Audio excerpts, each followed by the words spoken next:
Opo, Manong Jay, basahin ko lang kasi kakapost lang po ito sa social media account ni Vice President Sara Duterte po, Manong Jay.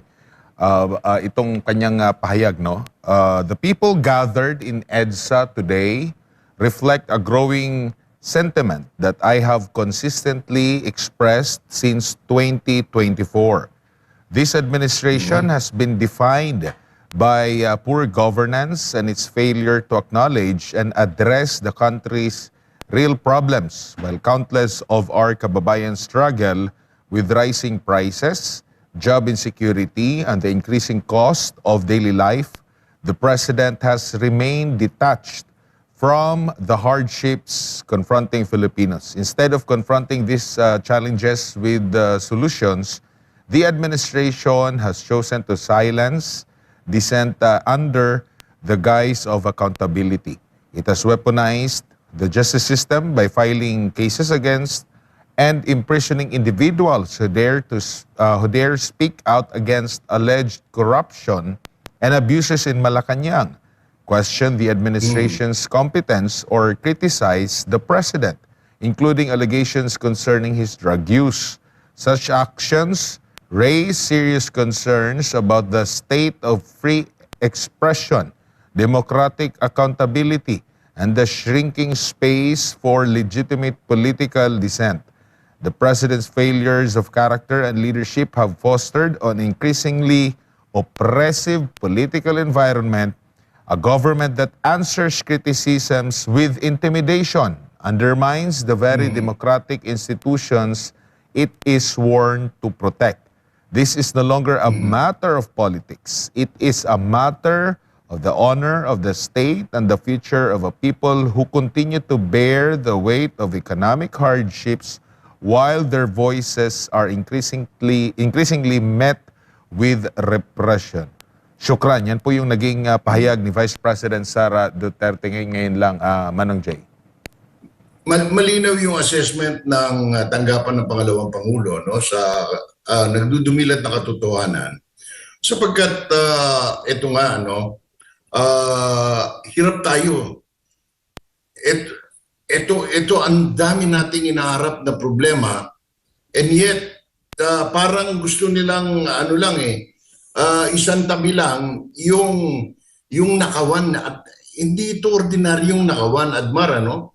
Ang hinihiling na hustisya ng taong bayan is, teka muna, magtataas kayo ng may buwis, mangungutang tayo ng mahigit 1 trilyon. Walang gustong pautang sa atin sa abroad, Admar, no? Naglabas ng S&P, ang Fitch ratings, lahat sila sinasabi lang, ang sama-sama ng kalagayang pagkabuhayan ng Pilipinas na ayaw nilang magpautang sa atin. So ang nangyayari ngayon, para lang matustusan itong inaprubahang budget ng Kongreso na sobra-sobra dahil hindi naman talaga na makukolekta yan. So ang gagawin, mangungutang sila. At mangungutang sila ng mahigit 1 trilyon, 1.2 kung hindi ako nagkakamali, trillion pesos from domestic, ang tawag na domestic borrowings, at very, very high interest rates. So siyempre, ang maapekto na naman yan tayo. O apektado na nga tayo, yung, lalo na kayo dyan sa Metro Manila, no? Ang bigas, ang gulay, ang karne, ang lahat ng bilihin halos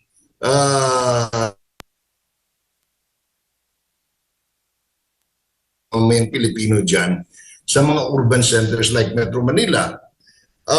And then, ang masama, pagka sinasabi natin ito, anong tawag niyan? Tayo pang napapasama dahil sa nagsasabi ka ng totoo, nagre-report ka ng totoo, kakasuhan ka, sasabihin, nag-i-incite ka ng sedition. Wala ka namang balak na ganun, wala ka namang intensyon na ganun, kundi ang totoo, parang tao, anong tawag ito? Handa, no? Kapareho ngayon, ang tawag dito, yung At saka sila mismo sa gobyerno, parang ang hirap intindihin.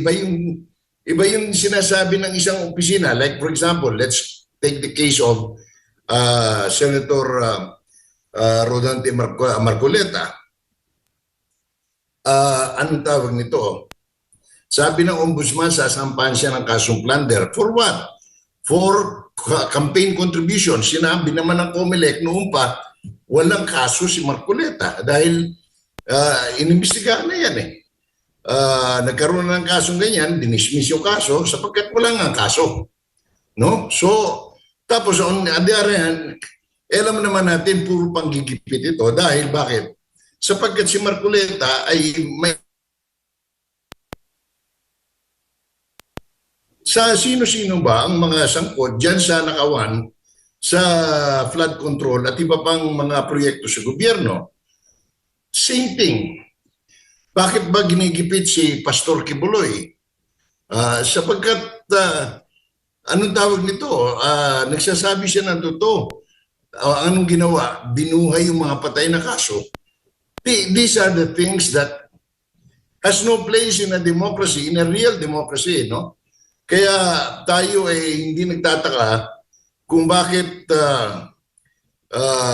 talagang, halimbawa, kanina lang, ang dami kong kausap, mga galing Cebu, na they are taking their, anong tawag ito, lilipad sila papunta riyan para sumali. Sapagkat nakikita na panahon na para gisingin talaga yung pamahalaan na talagang tutukan itong problema natin at hindi yung dadaanan sa kaso-kaso o iwawalisin lang under the rug sapagkat hindi na po biro ang kalagayan natin ngayon sa bansa. Opo. Bilang matagal na rin sa mundo ng broadcast, no, as media practitioner, Manong J, anong napansin niyo po ngayon sa pag-aanggulo ng ibang media ngayon na tila dina-downplay nila itong rally na kagaya po nito na ang hugot ay may dapat managot, kung sino yung dapat managot sa korupsyon. Unlike sa dati, ngayon ang ano nila is doon sa mga naperwisyo, marami silang mga iba-ibang mga anggulo po. Ano po masasabi niyo po dito? Ito ba'y parte na rin ng mga plano, Manong Jay? Marami tayong narinig na talagang ito'y talagang inihanda nila noon pa na talagang kontrolin yung mainstream media.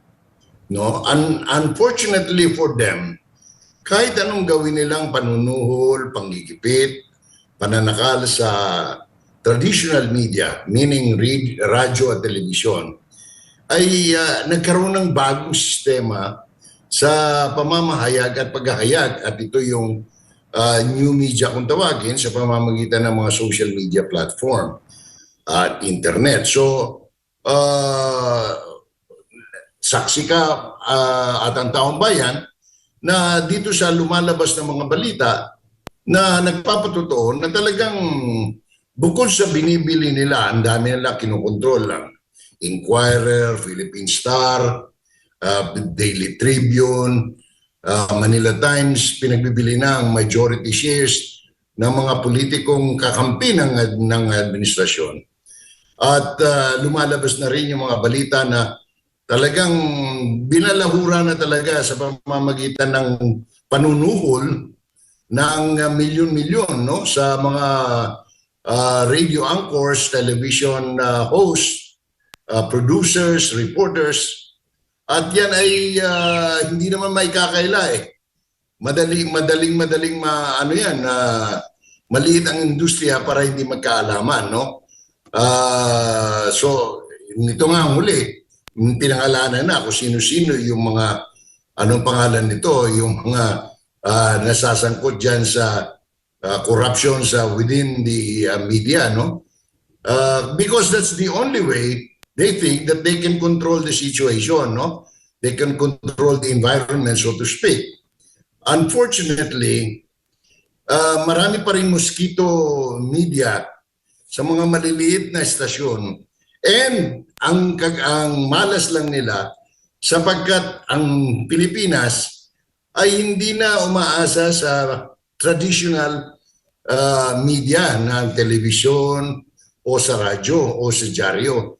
Lahat ngayon, because we have almost 100 million Androids and iba pang mga mas mamahalin pang telepono na nagagamit na sa pagmumonitor ng mga balita, ng mga analysis, ng mga researchers na hindi na nila nakikita sa mga traditional media sapagkat kontrolado nga doon eh. Tingnan mo na lang ha. Except pag talagang kaparehon ngayon, mainit na, wala silang choice but to go to new media.